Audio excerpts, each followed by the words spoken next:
오후 1시 마켓뉴스나우 이동재입니다. 오늘도 사상 최고치를 경신하면서 6,000포인트를 향해 달려가는 코스피입니다. 5,700포인트까지 돌파하면서 6,000포인트가 가시권에 들어온 모습인데요. 다만 코스닥 같은 경우는 어제 5% 가까이 올랐지만 오늘은 잠시 쉬어가는 흐름을 보이고 있습니다. 국내 증시 현재 지수상은 어떨지 함께 열어보시죠. 코스피가 여전히 상승 흐름을 이어가고 있습니다. 오늘 코스피는 방산과 원전 섹터가 빨간불 켜내면서 지수를 이끌어 나가는 가운데 SK하이닉스가 분전하면서 현재 시간 1.86% 오른 5,783포인트 선 지나가고 있고요. 코스닥 같은 경우 시장 전반으로는 관망세를 나타내는 가운데 시총 상위 종목들이 부진하면서 0.33% 내린 1,156포인트 선 지나가고 있습니다. 국내 증시 일중 흐름 자세히 짚어보도록 하겠습니다. 코스피는 어제 이어 오늘도 상승 출발을 이어가는데요. 장 초반부터 상승폭을 높여가더니 5,700선을 돌파해냈고 이외에도 상승폭을 키워내면서 5,782포인트 선까지 고점을 높였습니다. 현재 시간에도 1.9점 부근 지나가고 있는 모습이고요. 코스닥 같은 경우 장 초반 이익 실현 매물들이 출회하면서 약세를 나타냈는데 1,150포인트 선까지 내주는 모습을 보였지만 이후에는 낙폭을 좁혀가면서 현재 시간 1,156포인트 선 지나가고 있습니다. 이어서 매매 동향도 살펴보도록 하겠습니다. 오늘은 코스피 기관이 지수를 이끌어 나가고 있는 모습입니다. 기관이 8천억 원 넘게 사들이면서 강한 모습 보이고 있고요. 개인 같은 경우는 장중 매도 전환하면서 현재 시간 450억가량 팔아치우는 모습입니다. 외국인 같은 경우도 오늘 순매도 8,300억 원가량 보이면서 약한 모습 보이고 있습니다. 코스닥은 외국인과 기관 두 메이저 주체가 쌍끌이 매도를 보이고 있는데요.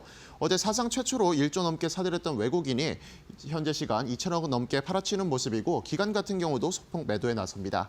개인만이 현재 시간 2,500억가량 사들이면서 지수 방어해내고 있습니다. 환율 상황도 체크해 보도록 하겠습니다. 미국과 이란 간의 군사적 충돌 가능성이 높아지면서 5원 넘게 오르며 1,450원대로 시작한 외환시장입니다. 다만 어제도 장 초반 급등 후 다시금 안정세를 나타내는 모습을 보였는데 현재 시간에도 0.12% 내리면서 1,448원 선 지나가고 있습니다. 계속해서 투자 뉴스로 이어가 보겠습니다. 세계 최대 자산운용사 블랙록이 SK하이닉스의 지분을 대량 확보했다는 소식에 SK하이닉스의 주가가 강세를 보이고 있습니다. 금융감독원 전자공시시스템에 따르면 블랙록은 SK하이닉스의 주식 3,640만 7,157주를 보유해 지분율이 5%를 넘긴 것으로 밝혀졌습니다. 블랙록이 SK하이닉스의 지분율 5% 이상을 보유한 것은 지난 2018년 5월 9일 이후 약 7년 9개월 만입니다. 시장에선 글로벌 대형 투자기관이 다시 주요 주주로 올라선 것은 최근 AI 서버 투자 확대와 HBM 수요 증가로 메모리 반도체 업황 개선 기대감이 높아졌기 때문으로 불이했습니다. 한편 하나투자증권은 현재 반도체 업종의 주가 수익 비율이 코로나 충격 저점 때보다 낮다며 밸류에이션 측면에서도 반도체 업종의 매력이 높다고 평가했습니다. 현재 시간 SK하이닉스의 주가 확인해 보도록 하겠습니다. SK하이닉스가 오늘 93만 원을 터치하는 모습도 보였는데요. 현재 시간에도 4.03% 오르면서 사상 최고가 부근 지나가고 있습니다. 두산에너빌리티가 증권가에 잇따른 원전 수주 확대 전망에 주가가 강세를 보이고 있습니다. IM증권은 체코 원전 등이 이끌고 북미 가스터빈 등이 밀면서 지난해 두산에너빌리티의 신규 수주가 사상 최대인 14조 7천억 원을 달성했다며 미국 웨스팅하우스가 두산에너빌리티와 협력할 가능성이 높아지고 있고 사우디아라비아와 UAE, 튀르키예와 베트남 등의 해외 수주도 점차 가시화되고 있다고 평가했습니다. 또한 SMR 사업에서도 미국의 뉴스케일 파워와 엑스에너지 등이 진행하는 프로젝트가 구체화됨에 따라 두산에너빌리티의 주요 성장 동력이 될 것이라고 내다봤습니다. 한편 두산에너빌리티가 체코 신규 원전 사업인 두쿠바니 원전 5, 6호기에 공급될 3,200억 원 규모의 공급 계약을 맺은 점도 상승 요인으로 작용했습니다. 현재 시간 두산에너빌리티의 주가 확인해 보도록 하겠습니다. 두산에너빌리티가 10만 원 선을 넘기면서 52주 신고가를 경신했습니다. 현재 시간 6.4% 오른 10만 4,700원 선 지나가고 있습니다. 미국과 이란 사이의 군사적 충돌 가능성이 고조되면서 국제 유가가 상승하자 국내 정유 기업이 강세를 보이고 있습니다. 트럼프 대통령은 현지 시간 19일 이란이 핵 협상에 응하지 않을 경우 나쁜 일이 일어날 것이고 앞으로 열흘 안에 결과를 알게 될 것이라며 전면전을 암시하는 발언을 내놓았습니다. 이에 간밤 뉴욕 상업거래소에서는 서부 텍사스산 원유의 선물 가격이 2.08% 상승했고 직전 거래일은 4.48% 오르며 석유 관련 종목들에 대한 투자 심리가 개선됐습니다. 다만 증권가에선 이번 사태의 영향이 구조적으로 장기화될 가능성은 낮다고 평가했습니다. 키움증권은 미국이 중간 선거를 앞두고 있는 만큼 트럼프 대통령이 인플레이션 재점화를 원치 않을 것이라며 협상 시한을 10일로 제시해 외교적 해결 여지를 남긴 것으로 풀이했습니다. 현재 시간 정유 관련주의 주가 체크해보도록 하겠습니다. SK이노베이션과 SOL이 모두 빨간불을 켜내고 있는 모습입니다. SK이노베이션 같은 경우는 8% 가까이 오르면서 12만 8,100원 선 지나가고 있고요. SOL 같은 경우도 장 초반부터 꾸준히 상승폭을 높여가면서 6.58% 오른 11만 8,200원 선 지나가고 있습니다. 연일 사상 최고치를 경신하면서 코스피 6,000포인트 돌파도 가시권에 들어온 우리 시장입니다. 증권가에선 이젠 5,000포인트는 견고한 하방 지지선이란 평가와 함께 7,000포인트, 더 높이는 7,900포인트까지도 올라설 수 있을 것이란 관측이 나오고 있는데요. 강한 기대감이 동반되는 시장 상황 속에서 지켜봐야 할 종목과 맞춤 전략까지 저희와 이어서 살펴보시죠.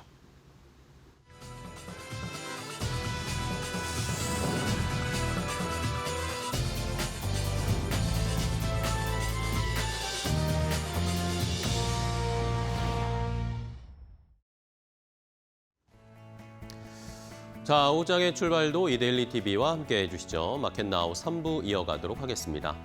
자, 설 연휴를 저희가 잘 쉬고 왔는데 어제 코스피, 코스닥 함께 불을 뿜더니 오늘은 또 코스피가 한 번 더 레벨업을 하고 있습니다. 지수가 벌써 5,700포인트까지 단숨에 올라왔는데요. 5,000을 넘긴 것도 지금 얼마 되지 않았는데 지금 또 코앞에 6,000포인트가 이제 눈앞에 와 있습니다. 오늘 시장에서 삼성전자는 쉬고 있지만 SK하이닉스 앞서서 뉴스 보셨지만 블랙록 쪽에서 SK하이닉스의 지분을 5% 이상 확보했다 이런 이야기가 나오니까 아직까지도 들어올 수 있는 외국계 자금, 기관 자금, 또 개인 투자자분들도 삼성전자, SK하이닉스 사고 싶어 하시는 욕구가 강하게 있다라는 거 이런 것들이 시장을 지탱해주고 있습니다. 간밤에 미국 시장이 흔들렸는데도 우리 시장은 견고하게 꿋꿋하게 계속 앞을 향해서 전진을 하고 있는 상황입니다.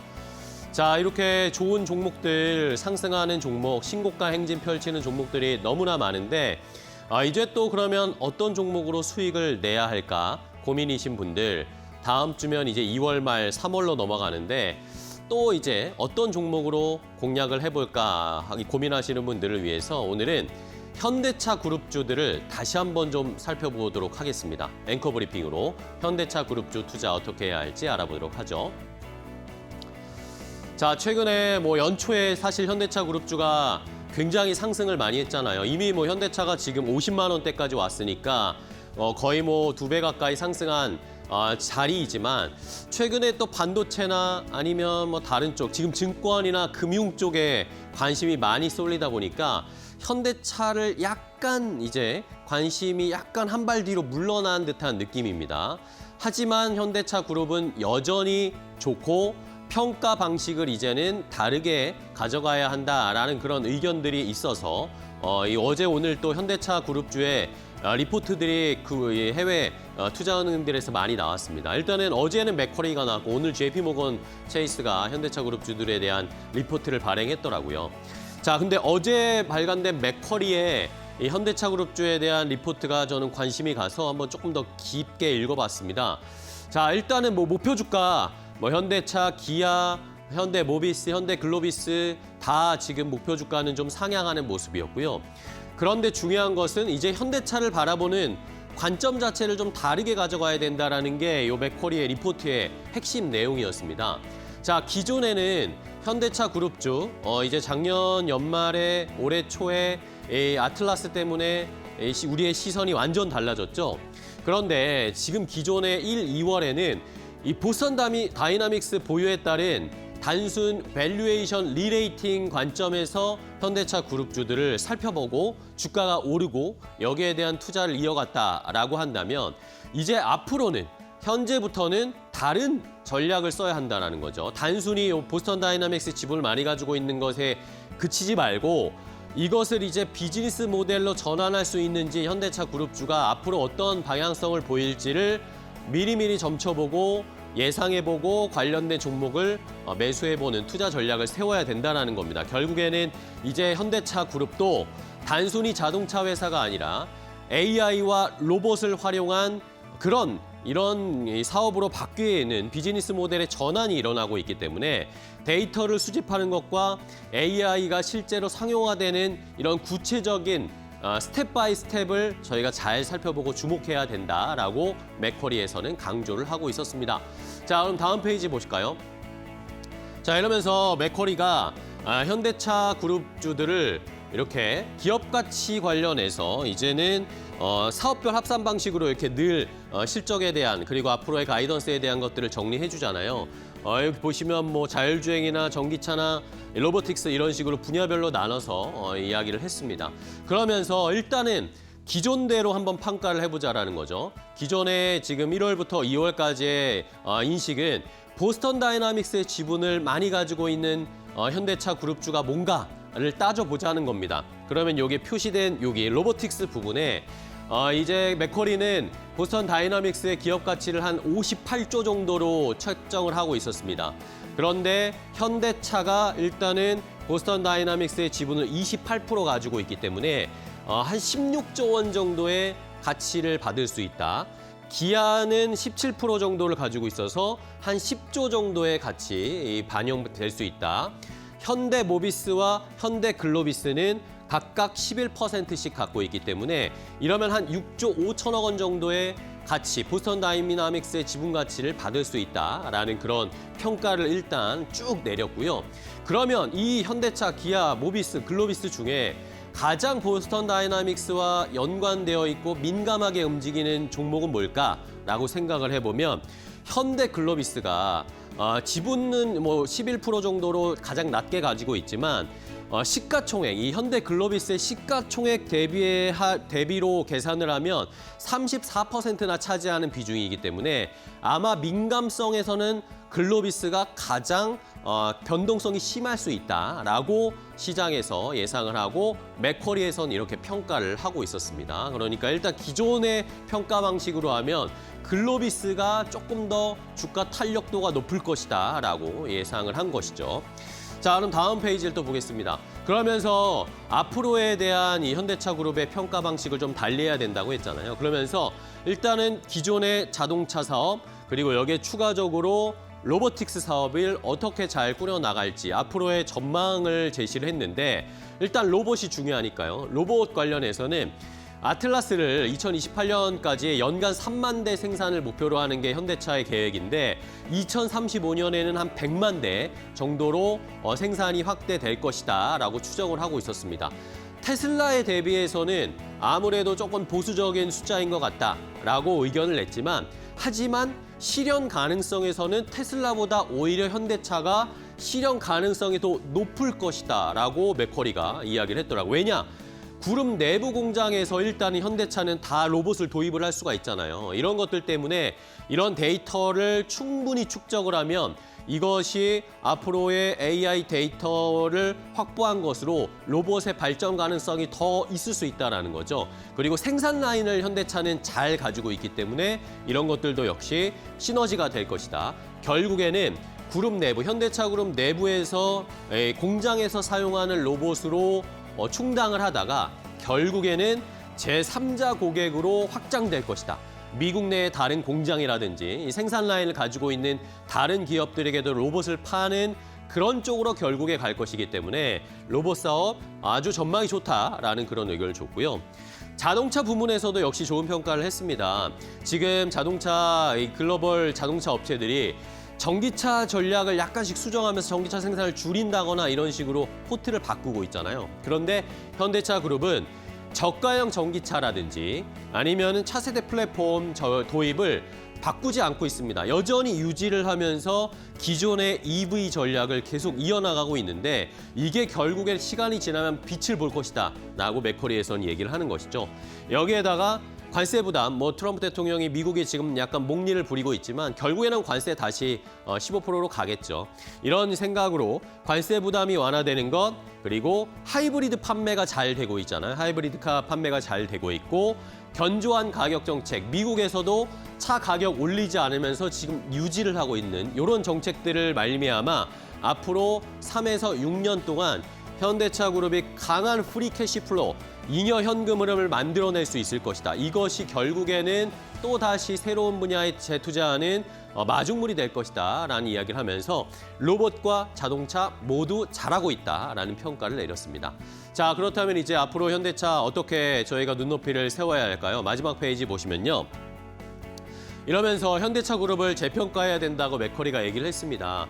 현재는 아까 제가 두 번째 표에서 보여드렸던 것처럼 SOTP, 사업별 합산 방식으로 이 현대차 그룹을 평가를 하고 있는데 기존 완성차 사업과 AI 자산 가치를 합치는 이런 식으로 평가를 하고 있는데 앞으로는 차량과 공장에서 실제로 데이터가 수집되는 현황, 그리고 AI 모델, GPU를 엔비디아에서 봤잖아요. AI 모델 훈련, 이런 비즈니스 모델 전환이 확인되는 것을 보면서 평가를 다시 해야 된다. 만약에 이게 실제로 진전이 되는 모습이 실제 저희가 눈으로 확인할 수 있게 되면 프리미엄을 높게 부여할 수밖에 없다. 이러면서 이제는 현대차를 PER 밸류에이션으로 재평가해야 된다라는 그런 의견을 제시했습니다. 그러면서 현대차 그룹주 내에서 탑픽 종목을 골라줬습니다. 그런데 우리가 생각했던 것과 약간 다른 식으로 오히려 기아를 탑픽으로 골라줬어요. 그러면서 목표 주가를 22만 원으로 제시를 했고요. 그다음에 차선 호주로 현대차를 목표 주가 57만 원 정도까지 제시를 하면서 부품이나 물류 쪽보다는 역시 완성차 쪽으로 눈을 돌려야 된다라고 맥커리는 얘기했습니다. 그 안에서도 현대차가 많이 올라왔으니까 기아가 상대적으로 또 상승 여력이 많다고 판단을 한 것인지 탑픽을 기아로 선정한 것을 시청자분들로 잘 확인해 보시면 좋겠고요. 하지만 주의해야 할 점은 좀 있습니다. 이런 말씀드린 이런 비즈니스 모델 전환이 실제로 확인되기 전까지는 보스턴 다이나믹스 뉴스 상장 이런 이슈에 따라서 약간의 변동성, 출렁거림이 있을 수는 있을 것이다. 이런 것들을 저희가 잘 견뎌내고 이제는 비즈니스 모델 전환을 실제로 확인할 수 있다면 주가는 그 뒤로 충분히 우상향할 수 있다라는 평가를 내려줬으니까요. 현대차 그룹주들 어떤 투자 전략으로 어떤 종목 골라야 할지 고민이신 분들은 한번 잘 참고해 보시기 바랍니다. 앵커 브리핑이었습니다. 뉴욕주가 상업용 로보택시 허용 법안을 철회했다. 캐시 호컬 뉴욕주 지사는 이해 관계자들과 논의한 결과 이 방안을 추진하는 데 지지가 부족하다고 판단했다고 밝혔다. 웨이모는 뉴욕시 외곽에서 운전자 없는 로보택시 사업을 추진할 계획이었다. 뉴욕 외곽에서 서비스를 시작해 미국 최대 택시 시장인 뉴욕시로 확대하려는 전략이었다. 하지만 운수업계는 강하게 반발했다. 택시 및 트럭 운전사 단체는 일자리 감소 우려를 제기하며 이번 결정을 환영했다. 웨이모는 현재 샌프란시스코, 로스앤젤레스 등 주요 도시에서 주당 40만 건의 서비스를 운영 중이다. 올해 20개 도시로 확장해 주당 100만 건 달성이 목표였다. 블룸버그는 이번 결정이 웨이모의 공격적 확장 전략에 큰 타격이 될 것이라고 분석했다.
자, 오늘 시장에서도 돈 되는 섹터 테마 골라보고요. 종목까지 선정해서 알려드리도록 하겠습니다. 자, 오늘 돈 되는 섹터의 테마는 이데일리 TV의 박근호 전문위원과 함께하겠습니다. 위원님 안녕하세요. 안녕하십니까. 네, 반갑습니다. 자, 위원님과 오늘 또 돈 되는 섹터 시장에서 찾아봐야 하는데 연일 신고점을 뚫고 있는 코스피 오늘은 돈 되는 섹터 어디를 선정해 주셨을까요? 박근호 위원님의 선택을 바로 확인해 보겠습니다. 첫 번째 돈 되는 섹터. 자, 바로 클린룸을 주목하자라는 의견을 주셨습니다.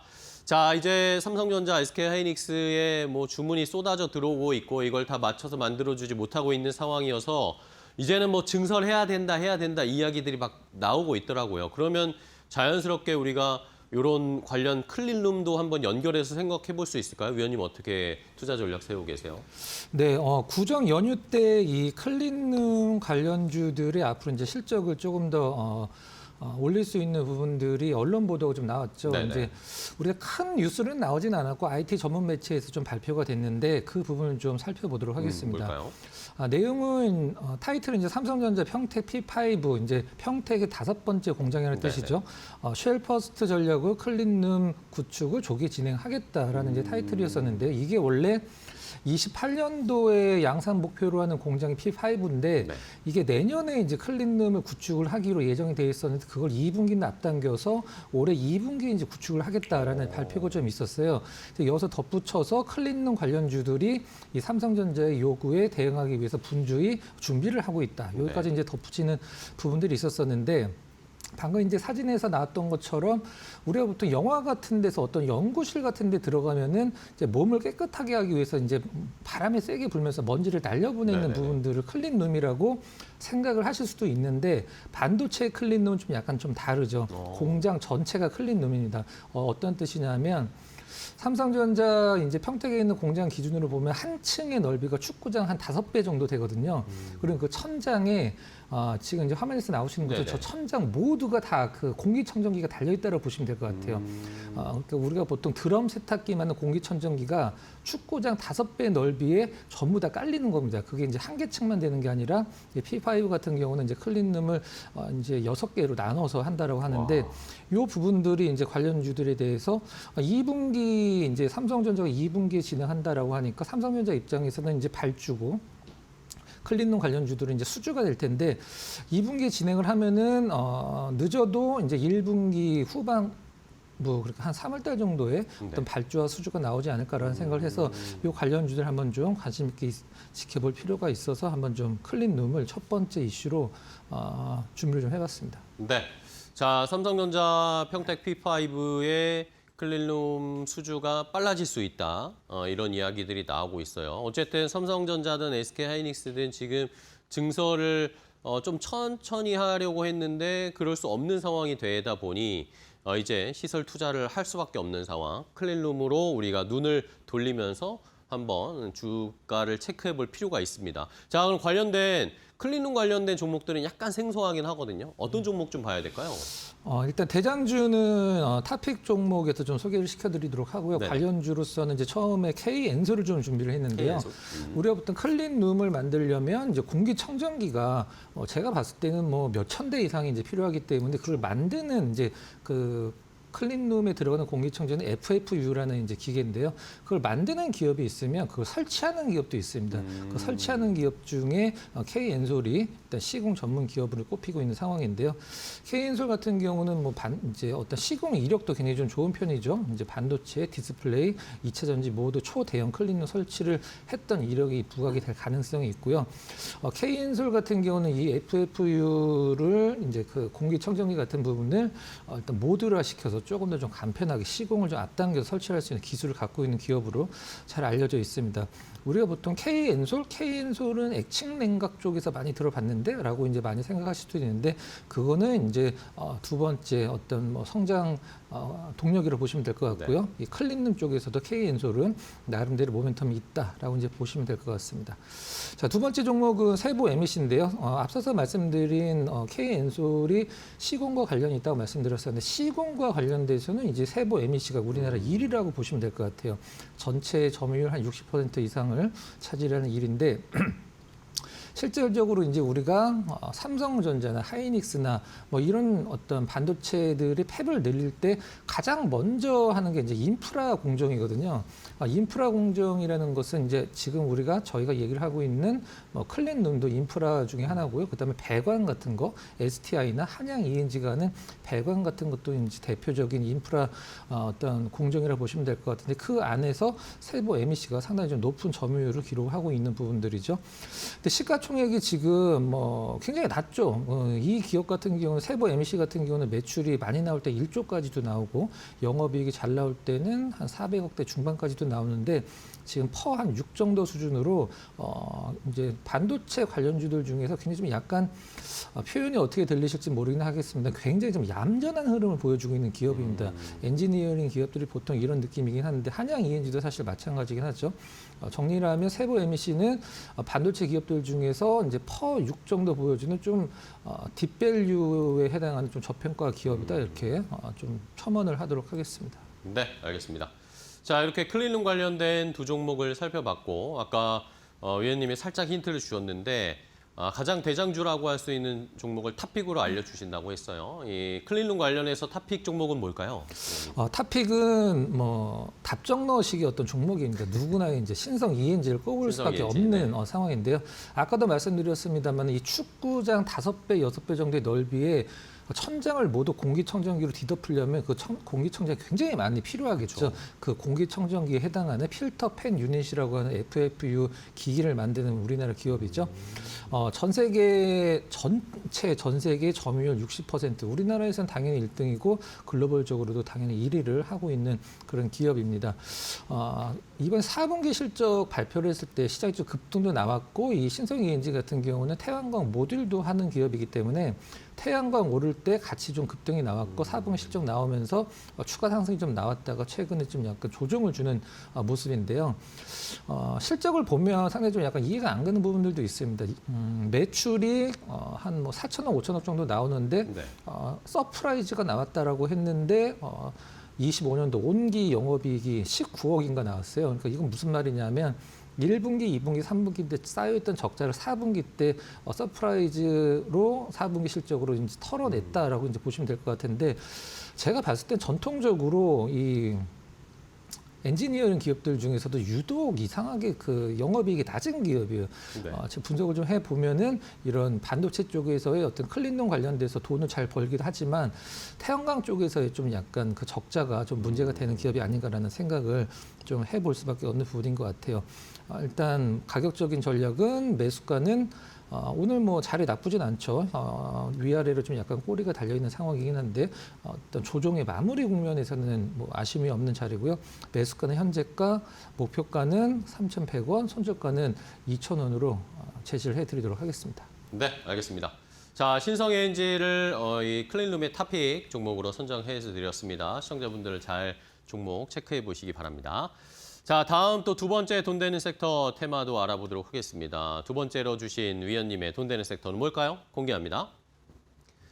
자, 두 번째는 MLCC입니다. MLCC 관련 종목이 또 최근에 계속 올라오고 있습니다. 물론 뭐 대표적인 종목이라고 할 수 있는 삼성전기는 그 전에 뭐 기판과 뭐 여러 가지 좋은 평가들을 받으면서 올라왔지만 이제는 그 온기가 요 산업의 쌀이라고 불리는 이 MLCC까지 퍼지고 있습니다. 자, MLCC 관련 투자 전략 어떻게 세울까요, 위원님? 네, MLCC가 무엇이지라고 이제 생각하시는 분들이 궁금해하시는 분들이 많이 네. 계실 수 있는데 적층 세라믹 콘덴서라고 우리가 좀 부르죠. 이제 콘덴서라는 것은 어떤 역할을 하는 거냐면 정말 간단히 설명드리면 전기를 모아놨다가 저수지처럼 모아놨다가 전기가 필요할 때 내보내는 그러니까 그런 어떤 부품을 이제 콘덴서라고 하는데요. 그걸 굉장히 조그맣게 만든 게 MLCC죠. MLCC 시장 규모가 2030년까지 1,209억 달러를 넘을 것이다라는 분석 보고서가 나왔는데요. 그럼 지금서부터 연평균 성장률을 약 9% 정도로 잡으면 그 정도가 나오거든요. 지금이 한 600억 달러가 좀 넘는 수준이긴 한데 네네. MLCC 가장 어디에 많이 들어가기 때문에 최근에 삼성전기를 필두로 해서 MLCC 관련주들이 시장에서 관심을 받고 있느냐. 스마트폰 당연히 들어가고요. 뭐 전기차에도 당연히 많이 들어갑니다. 기존의 내연차보다도 훨씬 많이 들어가죠. 지금은 일단 AI 서버 쪽에 이 MLCC가 굉장히 많이 들어가기 때문에 AI 공급망에도 일단은 지금은 반도체 쪽이 중심이 되지만 AI 서버 쪽에 그 부품주들도 이제 반도체 뒤를 따르는 주가 흐름이 나오고 있다는 점 반드시 체크를 하셔야 될 것 같고요. 가장 중요한 부분을 좀 말씀드리도록 하겠습니다. 지금 반도체 관련주들 삼성전자, 하이닉스가 올라가는 이유는 물론 실적이 가장 좋지만 실적은 반도체 가격에서 나오는 거겠죠. 근데 가격을 결정할 땐 두 가지 부분으로 결정이 됩니다. 우리가 보통 원유도 마찬가지고 반도체도 마찬가지인데 감산과 증산을 통해서 가격을 조절을 하죠. 근데 공급으로 조절을 할 때는 사실 실적이 그렇게 좋지 않을 때 공급으로 조절을 합니다. 근데 이 수요로 인해서 가격이 올라갈 때는 사실 그 윗단을 상당히 많이 열어놔야 되기 때문에 지금 이 MLCC도 반도체처럼 지금 공장 가동률이 거의 풀 가동 상태에서 가격까지 올라간다라고 하면은 뭐 한마디로 이제 금상첨화의 어떤 실적을 주가 흐름과 함께 예상을 할 수 있겠다 이렇게 정리를 하도록 하겠습니다. 네, 알겠습니다. 자, 반도체처럼 어쨌든 MLCC에 대한 수요도 많이 늘어나고 있는 상황이고, 뭐 일본의 무라타 쪽에서도 지금 풀 가동을 해도 맞출 수 없을 정도다 그런 이야기들이 나오니까 우리도 자연스럽게 수혜를 좀 보는 시장의 분위기가 형성이 됐는데, 자, 그러면 MLCC 관련된 종목들 오랜만에 좀 체크를 해보면 좋을 것 같아요. 어떤 종목 볼까요, 먼저? 네, MLCC 하면은 뭐 삼성전기도 있긴 하겠습니다만은 그리고 우리 개인 투자자분들은 아무래도 조금 핫한 흐름이 잘 나오는 사막 콘덴서 쪽을 조금 더 좋아하시지 않나라는 생각을 해서 관련주 첫 번째로 사막 콘덴서 준비를 했는데요. 사막 콘덴서와 삼성전기의 MLCC는 좀 약간 다른 제품군들을 보시면 될 것 같아요. 사막 콘덴서는 산업용, 전장용, 전장용 자동차에 들어가는 사막 콘덴서 전장용 MLCC 어디 들어갔었나요? 테슬라에 들어가면서 시장에서 굉장히 핫한 흐름이 좀 나오기도 했었죠. 일단은 지금 사막 콘덴서도 기대주로서 반드시 체크를 해야 되는 종목 중에 하나인데요. 네. 인도네시아랑 태국에 이제 해외 법인이 있어서 수출 쪽에 어떤 비중 좀 높이면서 올해 실적을 한번 좀 기대를 해보면 될 종목이 사막 콘덴서다라고 이제 첫 번째로 정리를 좀 해보고요. 네. 두 번째는 좀 약간 결이 좀 다른 종목입니다. 코스모 신소재를 준비를 했는데요. 코스모 신소재 뭐 2차 전지 쪽 아니야라고 생각을 하실 수도 있는데 이 MLCC 쪽도 상당히 좀 관련성이 깊습니다. 세계 1위의 기업이죠. MLCC의 어떤 부분이 세계 1위냐면 이형 필름을 만드는 세계 1위 기업입니다. 이형 필름이 뭐냐면 MLCC를 우리가 이제 한글로 바꿨을 때 적층, 세라믹, 콘덴서라고 부르잖아요. 이 적층이라는 것은 층을 많이 쌓아놨다는 뜻인데 그 층 하나하나마다 분리를 하기 위해서 필름이 들어가는데 그걸 이형 필름이라고 부릅니다. 그거를 전 세계에서 가장 많이 만드는 기업이 코스모 신소재죠. 이 코스모 신소재가 이형 필름을 만들어서 삼성전기, 방금 전에 말씀드린 사막 콘덴서 쪽에 납품을 해서 이제 완성품을 만들게 되는 부분이라 MLCC 수요가 증가를 하면은 가장 직접적으로 어떤 영향을 받는 기업 중에 가장 대표적인 종목도 코스모 신소재다 이렇게 보시면 될 것 같습니다. 네, 알겠습니다. 사막 콘덴서는 뭐 시청자분들도 MLCC 대표주로 하나로 잘 알고 계실 것 같고 코스모 신소재도 역시 MLCC의 수혜주 사업을 하는 회사다라는 것도 시청자분들도 알아두셨으면 좋을 것 같네요. 자, 두 종목 확인해봤고 그러면 탑픽 종목을 골라봐야겠죠? MLCC의 탑픽 종목은 뭐 역시 그 종목일까요? 네, 답정너 종목은 이제 삼성전기입니다. 네, 삼성전기. 이제 앞서서 이제 앵커께서 가장 정확한 부분을 말씀해 주셨는데 무라타를 말씀해 주셨는데요. 무라타가 삼성전기와 더불어서 이제 전 세계 MLCC를 양분을 하는 기업이죠. 근데 여기서 가장 중요한 부분이 좀 있습니다. 최근에 이제 언론 보도에 따르면 삼성전기가 무라타가 MLCC의 가격을 올리는 것을 뭐 기다리고 있는 듯한 뉘앙스의 기사가 좀 나왔는데 이건 이제 반대로 생각을 하면 사실 가격 전가력을 갖고 있는 건 삼성전기가 아니라 무라타가 이제 가격의 어떤 전가력을 갖고 있는 기업이라고 보시면 될 것 같고요. 기존에 이제 앞서서 말씀드린 가장 많이 들어가는 MLCC 제품 이제 뭐 스마트폰, 자동차, 뭐 AI 서버, 데이터 센터 쪽인데 이 스마트폰 쪽에 들어가는 건 이제 굉장히 좀 약간 저마진 관련, 저마진 네. 이제 MLCC라고 보통 표현을 하거든요.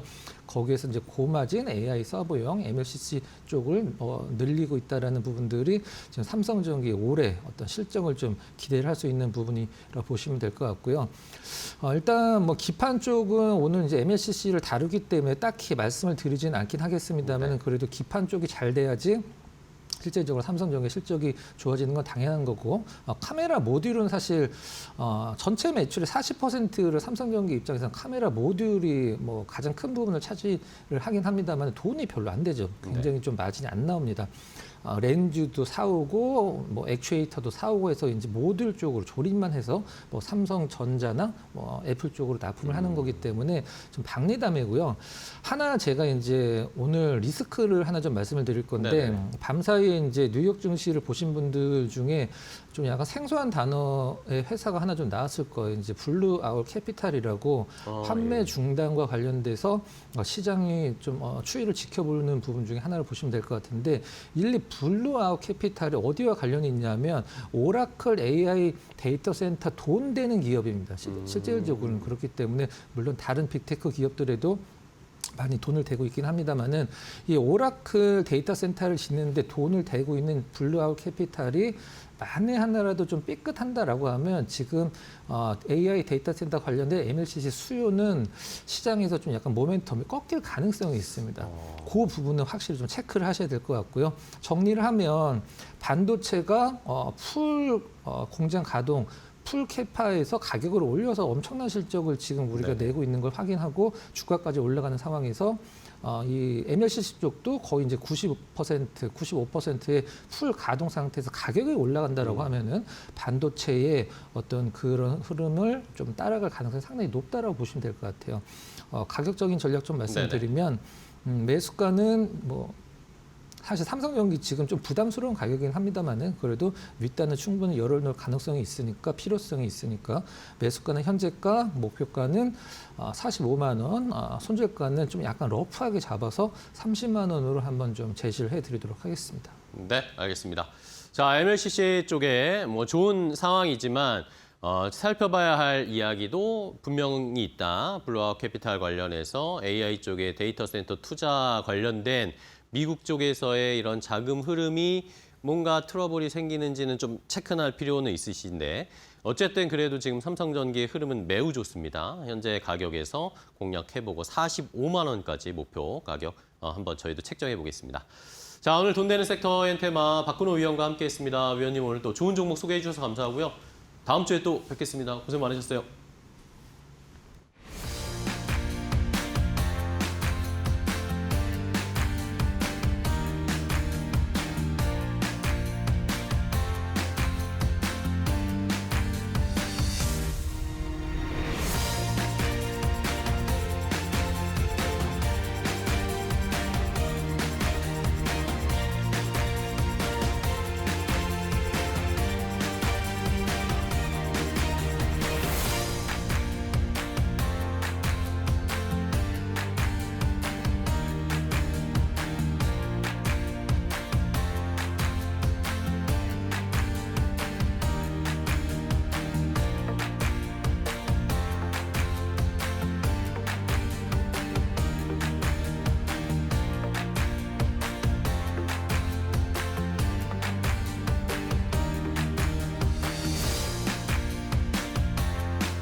코스피가 5,700선을 넘어서며 역대 최고치를 기록했다. 삼성전자가 장중 19만 원을 돌파하고 SK하이닉스가 90만 원 선을 회복하는 등 반도체 업종의 이익 개선이 지수 상승을 주도했다. 미국 증시가 숨고르기 장세를 보이는 와중에도 코스피가 조정 없이 오르면서 증권가는 코스피 하단 지지선을 5,000포인트로 높여 잡았다. 하나증권은 반도체 업종의 순이익 전망치가 기존 137조 원에서 259조 원으로 상향된 것을 근거로 향후 1년 내 지수 상단을 7,900선까지 제시했다. 주요 증권 증권사들도 코스피 목표가 상단을 잇따라 높이며 7,000포인트 시대에 힘을 싣고 있다. 정부의 상법 개정 추진과 103조 원에 달하는 사상 최고 수준의 고객 예탁금도 긍정적 요인으로 꼽혔다. JP모건과 시티그룹 등 외국계 투자은행 역시 목표가를 7,000부터 7,500선으로 일제히 올리며 한국 증시의 추가 상승 가능성을 시사했다.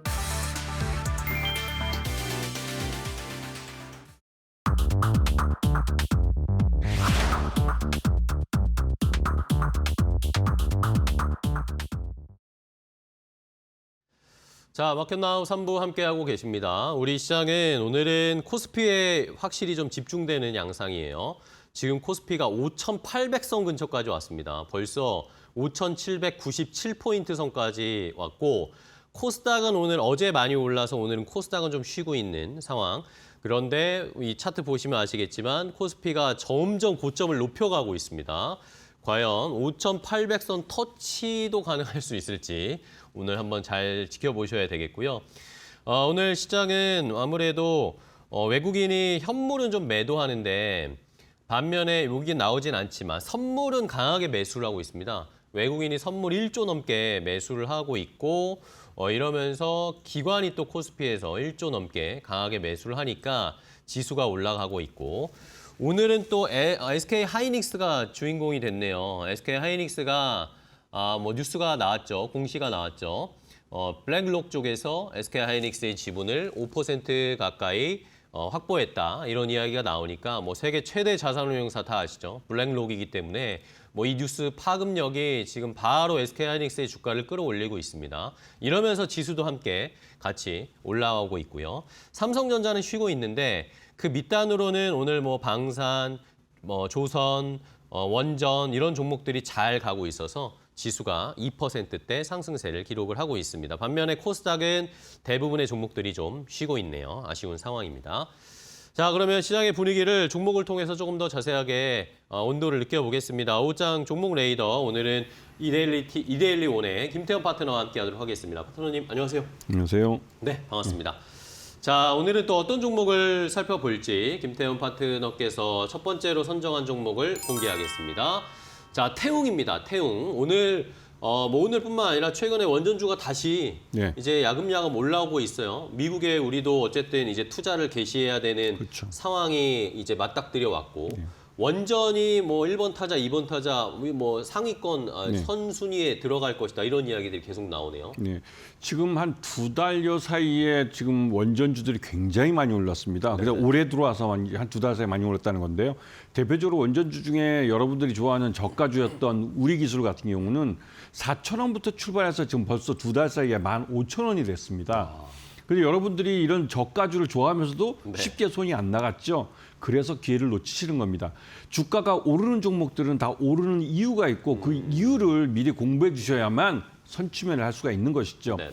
오늘 태웅을 말씀드리는 건 이 태웅은 단순히 이런 원전 관련주 이렇게 말씀하기보다는 단조라는 기술을 기반으로 해서 이 단조 기술을 갖고 있는 기업들 중에 대형 단조를 하는 겁니다. 그 자체로도 이 기술 장벽이 있는 것이죠. 이 시장에는 아무나 함부로 뛰어들 수 없는 시장입니다. 그렇기 때문에 이 단조 기술 중에 대형 단조, 이 업체 같은 경우는 부산에 있는 공장이 세계 최대급인 13,000톤급의 이 프레스를 갖고 있습니다.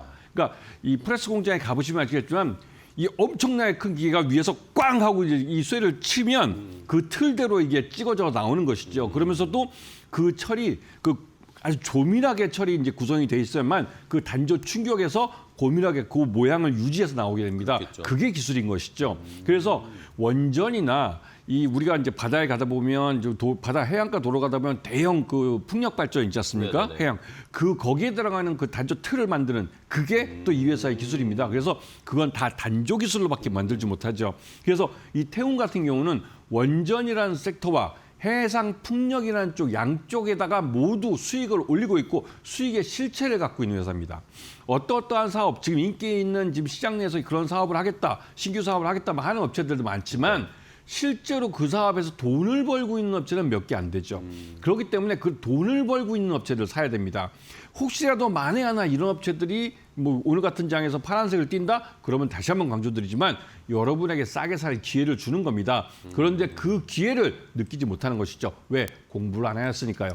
지금 유행하고 있는 SMR, 소형 모듈 원전이라는 곳에도 그 태웅의 이 단조 기술이 들어갑니다. 실제로 여기는 그 SMR 부품을 만들어 납품하기도 했고 그런 사업의 실체를 갖고 있는 회사이기 때문에 이 태웅이라는 회사를 장기적으로 보신다면 지금 주가가 오히려 싸게 살 수 있는 기회라는 걸 느끼실 수 있을 겁니다. 네, 알겠습니다. 첫 번째 종목, 뭐 원전뿐만 아니라 해상풍력의 이런 기둥 이런 네. 것들도 단조를 기술해서 만드는 회사이기 때문에 여러 뭐 이슈에 엮여 있는 네. 그런 종목이네요. 그리고 오늘 말씀해 주신 것처럼 파란불 켜면 사야 된다고 말씀하셨는데 네. 11%나 오르고 있어요. 그래서 태용 오늘은 접근하기 좀 쉽지 않을 것 같고 여전히 쌉니다. 네, 여전히 싸니까 조정이 나올 때, 네. 좀 쉴 때 네. 저희도 한번 담아보도록 하겠습니다. 첫 번째 태웅 함께 확인을 해봤고요. 자, 다음 두 번째 종목은 어떤 거 골라주셨을까요? 바로 또 확인해 볼까요?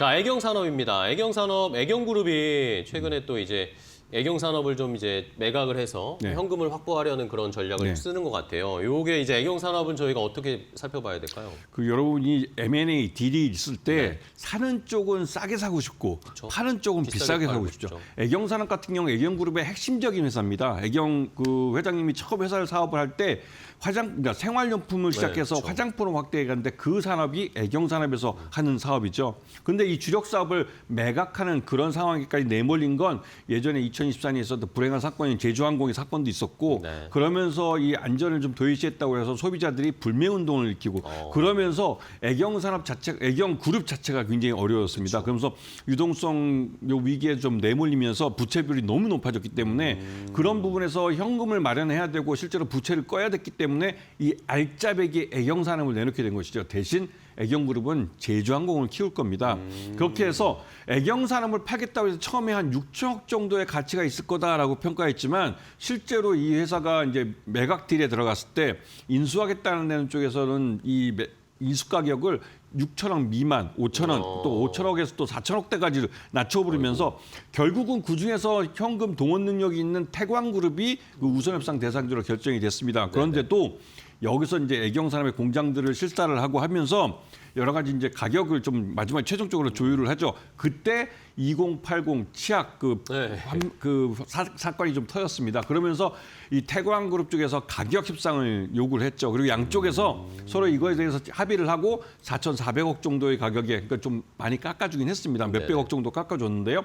그러면서 이 딜이 3월 달에 이제 클로징이 됩니다. 그렇게 되면 그래요? 태광그룹이 애경산업을 인수하면서 기존의 B2B 형태의 사업 형태를 갖고 있다가 B2C 사업을 하게 되는 겁니다. 직접적으로 소비자를 만나게 되는 것이고 여기에 대해서 애경산업은 투자할 수 있는 여력이 있는 회사입니다.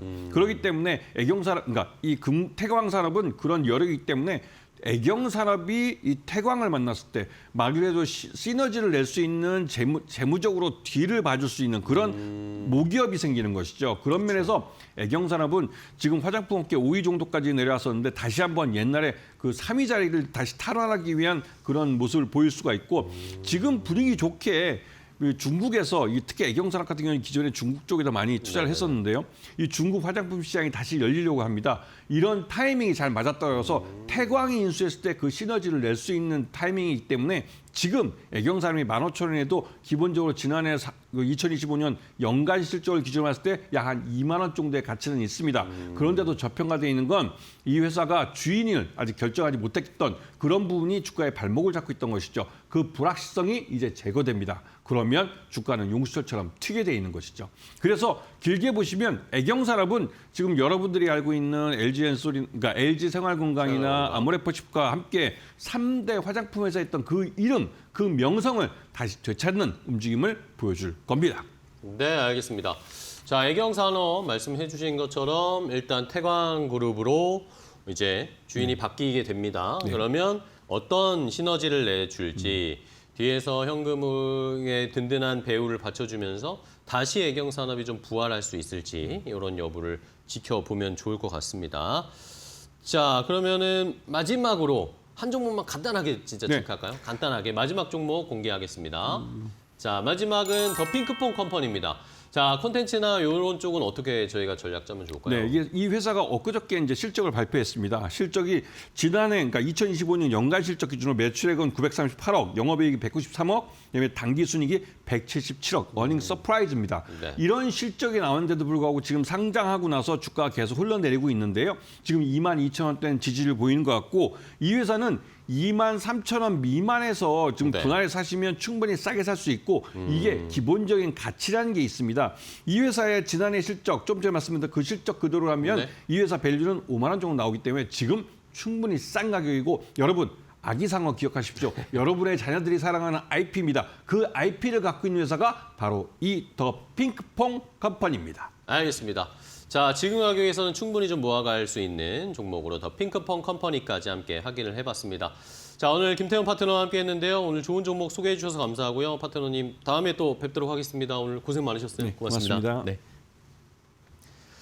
자, 마켓나우 3부 저희가 준비한 종목은 여기까지 소개를 해드리겠습니다. 지금 코스피가 5,800선을 넘었습니다. 결국에는 5,800선 오늘 어떻게 마무리할지 끝까지 저희 데일리 TV와 함께 해주시기 바랍니다. 시청해주신 여러분 고맙습니다.